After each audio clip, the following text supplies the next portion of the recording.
Warta Jemaat Minggu 14 Juni 2020.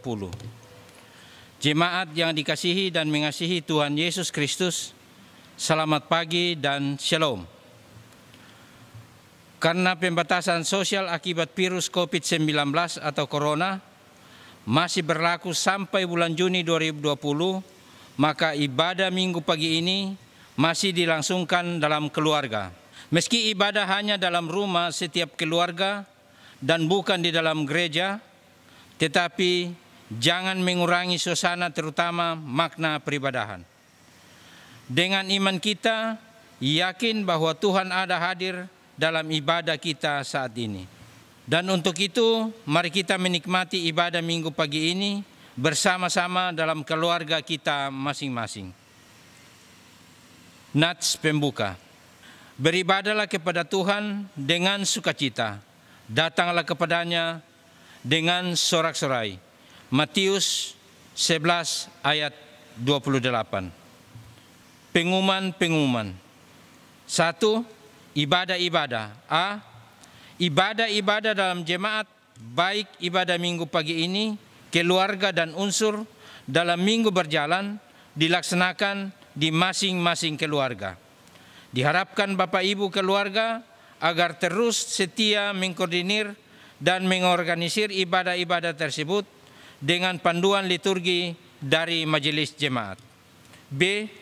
Ibadah minggu pagi ini akan dilaksanakan tepat jam 9 WIB pagi di tiap-tiap keluarga dan akan diingatkan dengan bunyi lonceng dari gereja sebanyak 3 kali sebagaimana biasanya pada ibadah minggu pagi, yaitu jam 7.00, jam 8.00, dan jam 9.00 WIB.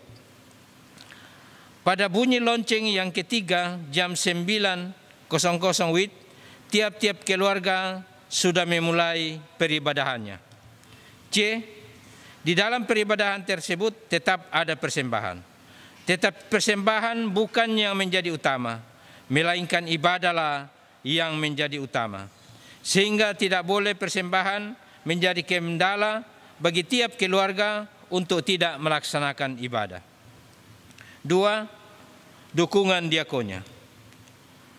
Menghadapi pembatasan sosial karena bencana pandemi virus corona, di mana ada beberapa warga jemaat yang kena dampak secara ekonomi, dan untuk menopang keluarga-keluarga tersebut, urusan diakonia akan memberikan dukungan berupa bahan makanan dan akan dibagikan pada hari Minggu 14 Juni 2020 pukul 15.00 atau jam 3 sore bertempat di gedung gereja. Bagi warga jemaat yang mendapat undangan agar hadir untuk menerima dukungan tersebut dan wajib memakai masker. 3. New normal. Kebijakan new normal untuk pemerintah memberikan harapan untuk kita bisa dapat melaksanakan peribadahan di gedung gereja. Namun demikian, saat ini kita belum dapat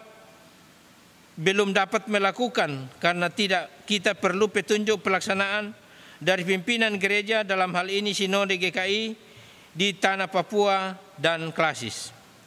Untuk itu, mohon kesabaran jemaat untuk tetap melaksanakan ibadah di rumah masing-masing. 4. Rapat majelis jemaat. Masa relaksasi yang kita jalani saat ini memberi harapan untuk kita akan segera melaksanakan peribadahan di gereja. Untuk membicarakan dan mempersiapkan peribadahan di gereja dan juga yang lain, jika itu terwujud, maka dimohon kehadiran majelis jemaat pada rapat majelis jemaat yang akan dilaksanakan pada hari Minggu tanggal 14 Juni 2020 pukul 17.00 atau jam 5 sore sampai selesai dan wajib memakai masker. 5. Pelayanan PKB secara klasikal melalui live streaming. Pandemi COVID-19 telah memberi dampak yang besar di dalam pelayanan PKB secara klasikal, di mana ibadah-ibadah PKB rayonisasi tidak lagi dilaksanakan seperti biasanya. Untuk menyikapi, maka melalui rapat Komisi Pelayanan dan Pembinaan telah disepakati bahwa ibadah-ibadah rayon akan dilaksanakan secara live streaming dengan dialog interaktif. Pelaksanaan pertama dilaksanakan pada hari Minggu tanggal 14 Juni 2020 pukul 14 atau jam 2 siang sampai selesai dengan tema peran iman di tengah COVID-19. Dengan narasumber 1, Pendeta Hein C.H. Mano, 2, Dr. A. Rabrageri, dan moderator dari PKB Peniel Kota Raja sebagai tuan rumah. Dimohon partisipasi PKB pada dialog tersebut. C. Himbauan. Dengan adanya kebijakan pemerintah untuk menerapkan atau melaksanakan new normal, maka kita akan memasuki fase dan pola hidup yang baru. Untuk itu dihimbau kepada setiap warga jemaat dalam melaksanakan new normal agar tetap memperhatikan dan menjalankan prosedur standar yang ditetapkan oleh pemerintah dengan disiplin. D. Ucapan terima kasih. Demikian warta jemaat GKI Kanaan pada ibadah Minggu pagi ini, dan atas nama majelis dan jemaat kami mengucapkan terima kasih dan selamat beribadah. Shalom, Bapak Ibu jemaat Tuhan yang terkasih dalam Tuhan kita Yesus Kristus. Apa kabar? Kiranya kita semua tetap dalam keadaan sehat, kita semua pasti selalu ada dalam lindungan dan kuasa Tuhan kita Yesus Kristus. Dalam peribadatan kita di saat ini, di hari Minggu 14 Juni tahun 2020, kita sekalian membaca dari bagian pembacaan firman Tuhan yang diberikan atau dikeluarkan oleh Sinode GKI di Tanah Papua dalam Minggu Perenungan di saat ini, yang terambil dari dalam kitab Kisah Para Rasul pasal 13 ayat 1 hingga ayatnya yang ke-12. Bapak Ibu jemaat Tuhan yang dikasihi dalam Tuhan kita Yesus Kristus, bagian pembacaan kitab kita di saat ini memberikan satu tema perenungan bagi kita, yaitu kuasa Roh Kudus. Dan dari tema perenungan ini, saya mengambil satu subtema bagi kita, yaitu percaya kepada kuasa Roh Kudus dan bersedia dibimbing olehnya. Sekali lagi, tema bagi kita dalam Minggu Perenungan di saat ini ialah kuasa Roh Kudus. Dan subtema bagi kita ialah percaya kepada kuasa Roh Kudus dan bersedia dibimbing olehnya. Bapak Ibu jemaat yang terkasih dalam Tuhan kita Yesus Kristus, terkadang orang dapat menebak isi suatu buku, meski tidak semua. Terkadang hanya dengan membaca judul sebuah buku, kita sudah dapat menebak isinya. Misalnya sebagai contoh, salah satu kisah yang terkenal, Bunda Teresa. Ketika kita melihat atau membaca judul buku Teresa dari Kalkuta, kita sudah bisa menebak bahwa buku karangan Kris Purwana Cahyadi ini berisi tentang kisah Bunda Teresa yang sangat murah hati. Dan juga berbagai buku lain yang mengisahkan tokoh-tokoh atau sejarawan di waktu yang lalu, tapi juga di waktu yang sekarang. Misalnya seperti Ahok, dengan tulisan-tulisannya semasa ia berada dalam tahanan. Terbitlah buku yang pada sampulnya bergambar atau terdapat foto Ahok sendiri dan berjudul The Story of Ahok. Dengan melihat sampulnya serta membaca judulnya, kita pasti sudah bisa menebak kalau isinya pasti tentang kisah Ahok dalam perjuangannya. Jemaat yang Tuhan Yesus Kristus kasihi, namun berbeda dengan kitab kelima dalam perjanjian baru, yakni kitab Kisah Para Rasul. Ketika membaca namanya, maka timbul pertanyaan, apakah nama Kisah Para Rasul ini cocok dengan isi kitabnya? William Barclay, yang adalah seorang profesor divinity pada Universitas Glasgow di Skotlandia, yang juga adalah seorang kritika biblika, ia menyebutkan kitab Kisah Para Rasul sebagai Injil dari Roh Kudus. Sebutan ini bukan tanpa dasar, melainkan didasari oleh isi kitab Kisah Para Rasul ini yang banyak mengisahkan tentang pekerjaan Roh Kudus. Jika kitab-kitab lain juga pernah menyinggung soal Roh Kudus, maka di dalam kitab Kisah Para Rasul, soal Roh Kudus menjadi satu hal yang khas dan penting. Sejak Pentakosta yang dikisahkan dalam pasal yang kedua, dan pekerjaan Roh Kudus yang menjadi kenyataan yang dominan dalam kehidupan jemaat mula-mula. Dan menurut D.S. van der Brink, ia adalah penulis buku tafsiran kitab Kisah Para Rasul. Meskipun kitab ini sejak semula disebut dengan sebutan Kisah Para Rasul,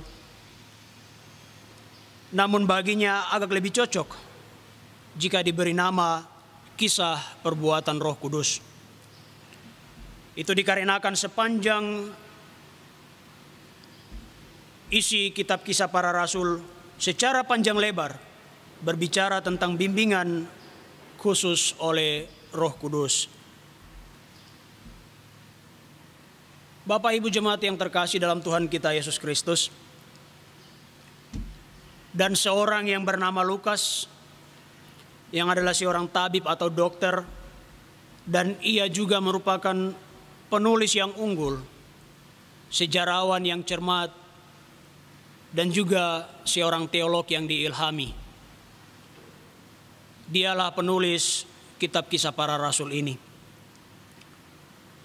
Di sini Roh Kudus mendorong Lukas untuk menulis kepada Theophilus supaya mengisi keperluan dalam gereja Kristen yang bukan Yahudi akan kisah yang lengkap mengenai awal kekristenan, dan di dalamnya mengisahkan permulaan berdirinya gereja.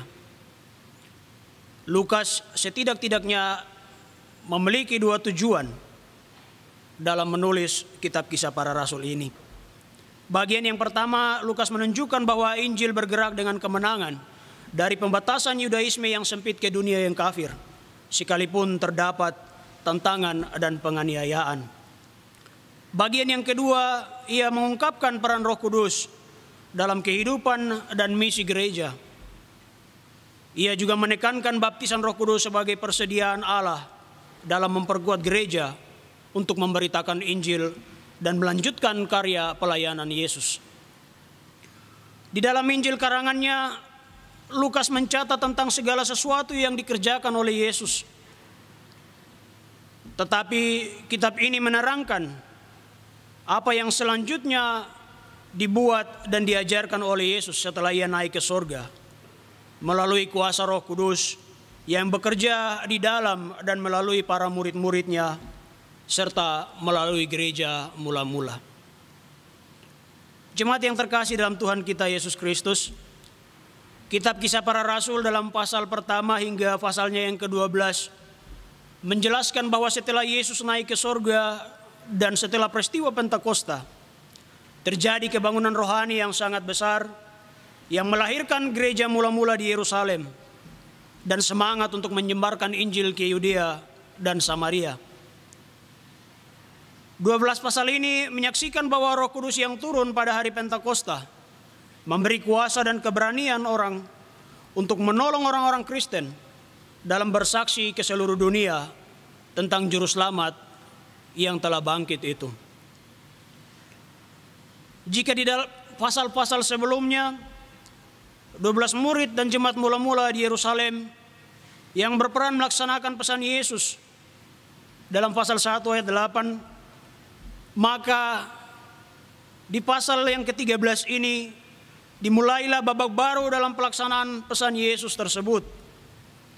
Dalam pasal 13 ini, jemaat yang baru berdiri di Antiokhia memegang peran untuk memberitakan kabar baik kepada bangsa-bangsa dari Yerusalem sampai dengan ke Roma. Pada bagian atau pasal ke-13 ini, kita menyimak bagian ini terbagi atau dibagi menjadi dua bagian yang penting. Bagian yang pertama pada ayat pertama sampai dengan ayat yang ketiga. Ayat ini secara umum mengisahkan pengutusan Barnabas dan Saulus. Barnabas dan Saulus adalah dua dari beberapa nabi dan pengajar yang berada di dalam jemaat di Antiokhia. Selain Simeon, Lukius, dan Menahem, Barnabas adalah seorang Yahudi asal Kiprus, dan Simeon yang juga adalah orang Yahudi yang diberi nama Romawi dengan sebutan Niger, agar mereka mengabarkan Injil di karangan orang Romawi. Dan Lukius adalah orang dari Kirene dengan ibu kota Libya, sementara Menahem adalah seorang bangsawan Yahudi sejati yang dididik bersama Herodes Antipas.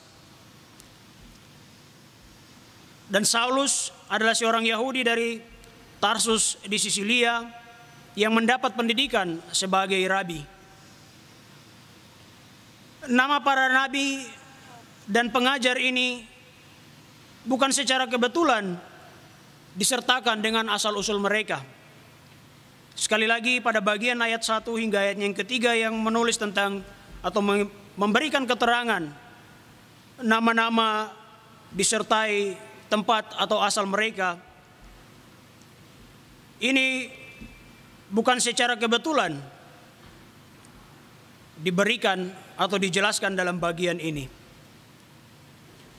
Penjelasan tentang mereka menunjukkan bahwa Injil itu bersifat universal atau bersifat menyeluruh. Karena orang-orang ini telah menjadi nabi dan pengajar di dalam jemaat tanpa memandang tempat asal dan latar belakang mereka yang berbeda-beda. Menurut Barclay, nabi dan pengajar mempunyai tugas yang berbeda. Nabi tidak menetap di suatu jemaat saja, karena seorang nabi adalah pengkhotbah keliling yang memberikan seluruh hidupnya untuk mendengarkan firman Allah dan kemudian menyampaikan kepada orang lain. Dan pengajar itu cenderung berada di dalam jemaat lokal tertentu saja, karena ia bertugas membimbing jemaat yang datang di dalam iman kepada Kristus. Bapak Ibu jemaat yang terkasih dalam Tuhan kita Yesus Kristus, meskipun berbeda tugas, baik nabi maupun menunjukkan bahwa mereka adalah orang-orang yang penuh dengan Roh Kudus dan melaksanakan tugasnya oleh kuasa Roh Kudus, seperti yang tercantum dalam ayat kedua, bahwa Barnabas dan Saulus dikhususkan bukan oleh perkataan atau petunjuk manusia, melainkan karena bimbingan Roh Kudus. Di sini sangatlah menarik bahwa perintah Allah melalui Roh Kudus itu terdengar ketika mereka sedang beribadah kepada Tuhan dalam berpuasa. Setelah perintah itu pun mereka berpuasa dan berdoa lagi, lalu meletakkan tangan ke atas Barnabas dan Saulus sebelum mereka pergi ke Siprus. Aktivitas rohani para nabi dan pengajar ini menunjukkan bahwa mereka adalah orang-orang yang berserah kepada otoritas Allah yang nyata di dalam kuasa Roh Kudus dan benar-benar bersedia untuk dibimbing oleh kuasanya. Dan bagian kedua dalam ayat 4 hingga ayatnya yang ke-12 Bagian ini mengisahkan bahwa bimbingan Roh Kudus tidak hanya berlaku dalam pengutusan Barnabas dan Saulus, tapi juga dalam menentukan perjalanan yang harus mereka tempuh. Bagi Barnabas, perjalanan pekabaran Injil itu menghadirkan perasaan khusus karena ia berasal dari Siprus. Sedangkan bagi Saulus, perjalanan mereka tidaklah mudah karena Pafos yang adalah ibu kota Siprus terkenal sebagai tempat pemujaan Venus atau yang dikenal dengan sebutan Dewi Cinta.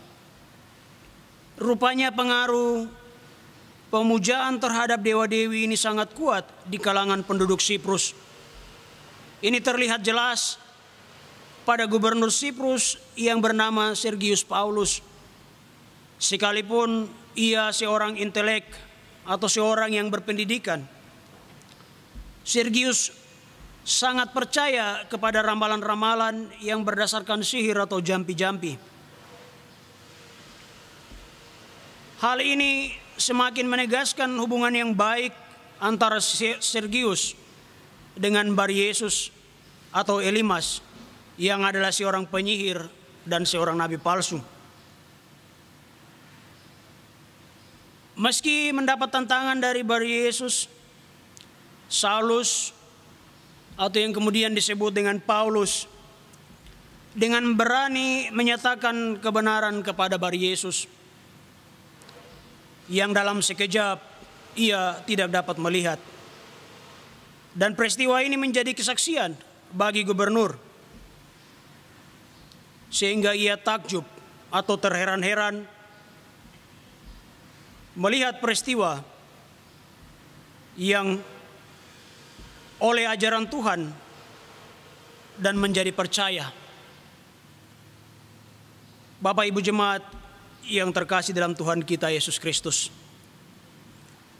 sungguh bahwa ini terjadi karena kuasa Roh Kudus yang terus bekerja dalam kondisi seberat atau sesulit apapun.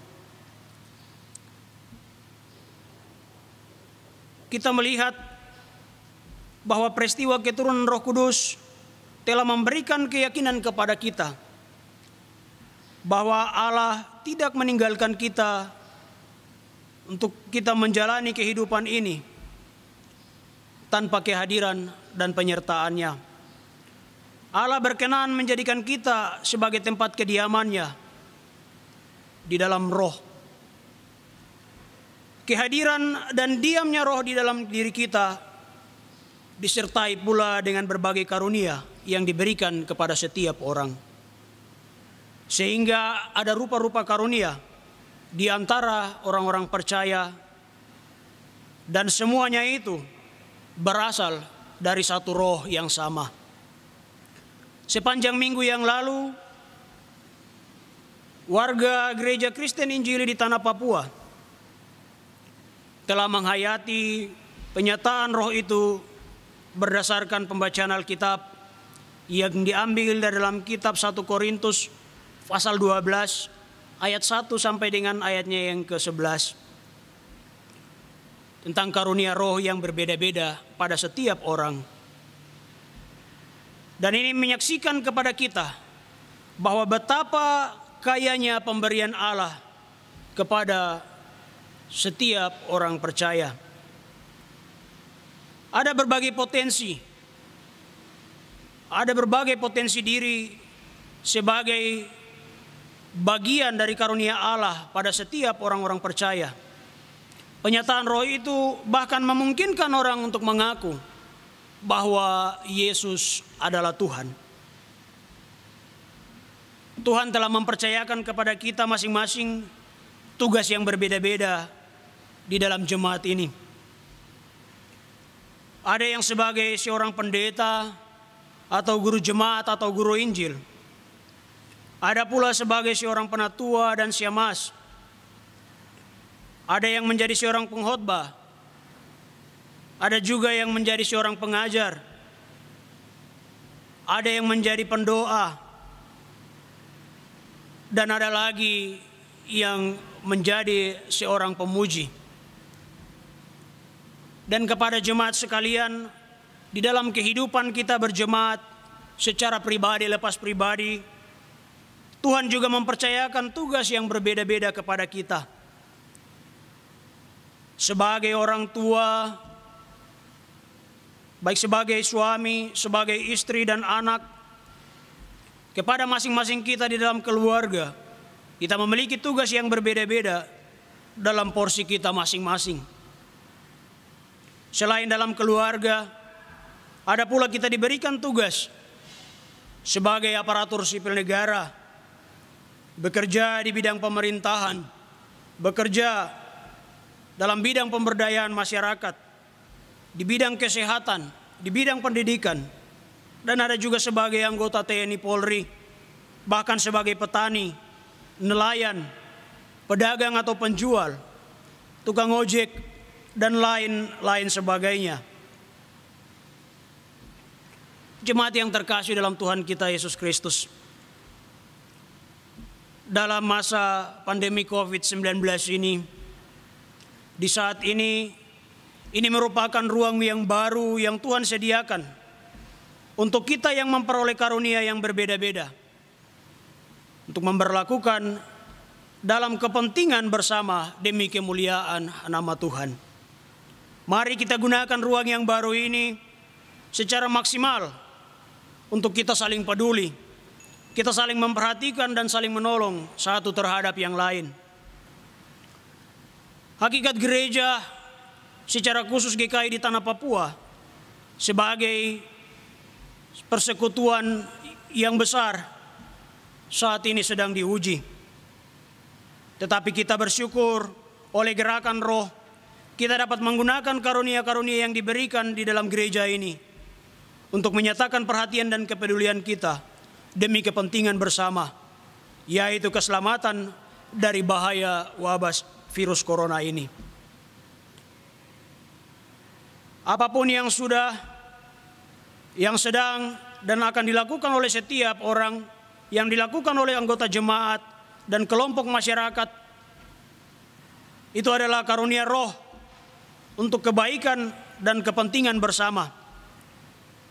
Pengalaman kita bersama menghadapi wabah virus corona ini menjadi batu uji sejauh mana kita memperlakukan karunia yang berbeda-beda untuk kepentingan bersama, yaitu bagi keselamatan dari ancaman kematian karena virus tersebut. Ada para tenaga medis, dokter dan perawat telah menggunakan karunia yang ada pada mereka untuk merawat dan menyembuhkan mereka yang terpapar virus corona. Ada aparat pemerintah daerah, anggota TNI Polri yang menggunakan karunia mereka untuk mengatur kehidupan bersama untuk keselamatan bagi segenap anggota masyarakat.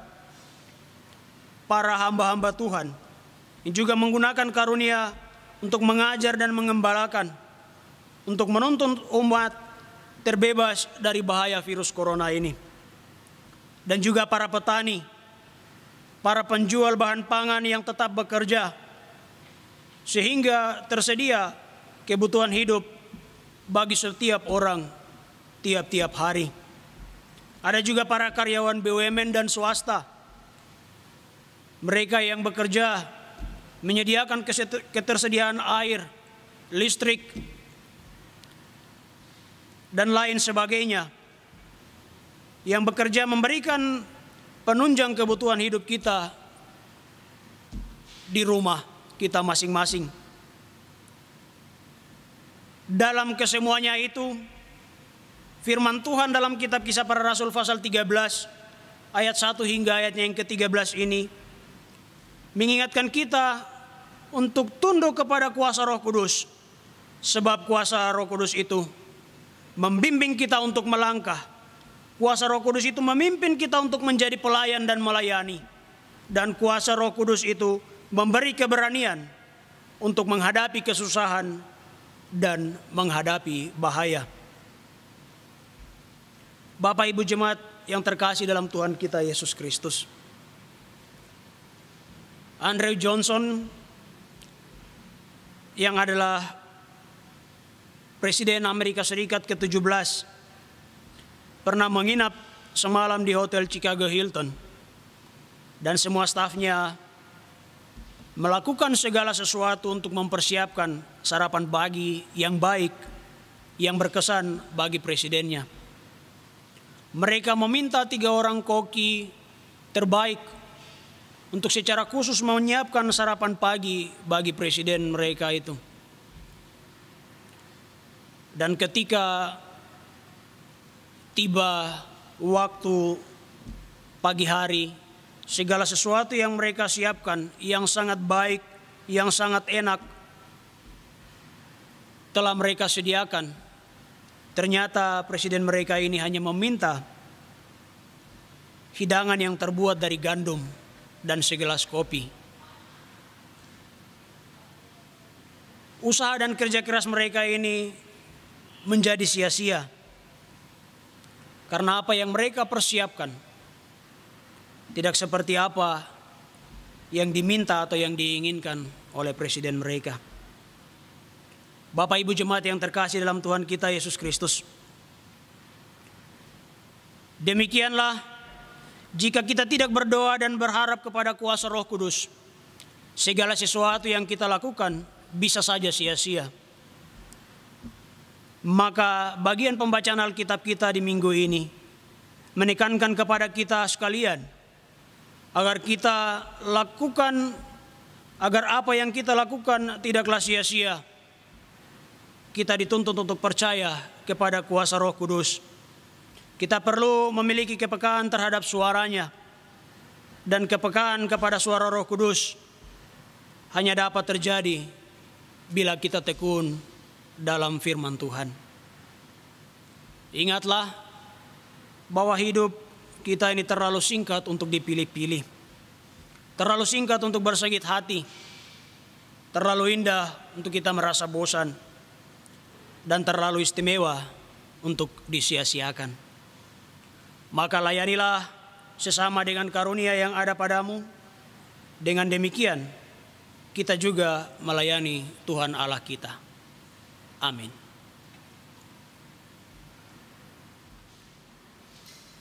Bapak Ibu jemaat yang terkasih dalam Tuhan kita Yesus Kristus, mari kita berdoa. Terpujilah Engkau, Allah pencipta langit dan bumi, Allah yang kami puji dan kami sembah di dalam Tuhan kami Yesus Kristus, yang oleh perantaran kuat kuasa Roh Kudus menyertai, membimbing dan menguatkan kami dalam kehidupan kami pribadi lepas pribadi, dalam kehidupan kami berjemaat, dalam kehidupan tiap kami dalam rumah tangga kami masing-masing. Tuhan Yesus, Bapa yang baik, kami berterima kasih untuk kebenaran firman Tuhan yang telah kami terima di saat ini. Kami mengucap syukur untuk firman Tuhan yang boleh menuntun kami, boleh mengingatkan kami akan kuasa Roh Kudus yang bekerja nyata di dalam kehidupan setiap orang-orang percaya. Bapa di sorga, Bapa di dalam nama Yesus, kami mengucap syukur atas penyertaan Tuhan sejak seminggu yang lalu sampai dengan minggu ini. Kami kembali ada dalam peribadatan bersama, mensyukuri karya kebaikan Tuhan dalam kehidupan kami, tapi juga untuk memohon penyertaan dan perlindungan Tuhan di sepanjang kehidupan kami. Di saat ini sampai kami memasuki kehidupan kami dalam minggu pelayanan yang baru.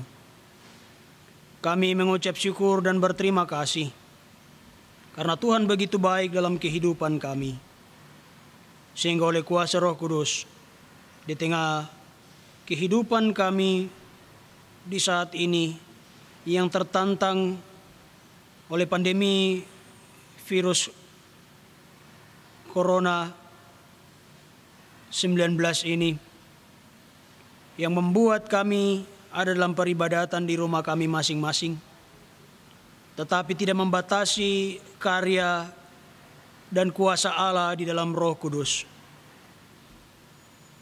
untuk menyertai, untuk menolong, menuntun dan membimbing kami, serta memberikan kami menjadi berkat bagi sesama. Bapa di surga, Bapa di dalam nama Yesus, hamba mohon kiranya kasih karunia di dalam kuasa Roh Kudus boleh menuntun setiap jemaat Tuhan, boleh membimbing setiap jemaat Tuhan yang saat ini dalam kehidupan pribadi lepas pribadi, dalam kehidupan keluarga-keluarga jemaat secara khusus bagi kami di dalam jemaat GKI Kanan Perumnas 4. Agar kiranya Roh Kudus menetapkan dalam hati dan pikiran setiap kami, supaya kami dapat memberlakukan dalam kehidupan kami tiap-tiap hari bagaimana karunia-karunia Roh Kudus yang telah kami terima untuk menolong sesama kami, untuk menjadi berkat bagi sesama kami. Tapi juga menolong kami untuk membawa diri, menyerahkan diri dalam tuntunan kuasa Roh Kudus, untuk kami menjadi pelaku-pelaku firman dalam kehidupan kami tiap-tiap hari dalam tuntunan kuasa Roh Kudus. Di hari ini hamba berdoa menyerahkan peribadatan dari setiap anggota jemaat dalam setiap keluarga di rumah masing-masing. Tuhan kiranya memberkati peribadatan serta menerima peribadatan jemaat sebagai persembahan yang hidup dari mezbah rumah tangga masing-masing. Hamba mohon perlindungan Tuhan dalam tuntunan Roh Kudus bagi segenap jemaat serta segala pergumulan yang dibawakan dalam doa syafaat masing-masing keluarga. Bapa di dalam nama Yesus, hamba berdoa bagi setiap orang dalam kuasa karunia yang Allah berikan melalui Roh Kudus untuk saling menopang dalam kehidupan bersama demi kemuliaan bagi nama Tuhan. Sehingga firman yang telah kami baca dan renungkan bersama di saat ini tidak berlalu begitu saja, tetapi benar-benar menjadi bagian dalam kehidupan kami sebagai orang-orang percaya yang memiliki karunia yang berasal daripada Tuhan, yang memiliki Roh Kudus dalam kehidupan kami untuk menuntun dan membimbing kami dalam sepanjang kehidupan kami, menyaksikan kasih Kristus, bahwa karya Kristus di dalam Roh Kudus itu benar-benar menjadi nyata dalam kehidupan kami. Terima kasih Tuhan Yesus. Ini doa syukur kami di saat ini. Dalam peribadatan kami di minggu pagi ini, kiranya Tuhan mau menerima dan menolong kami semua. Amin.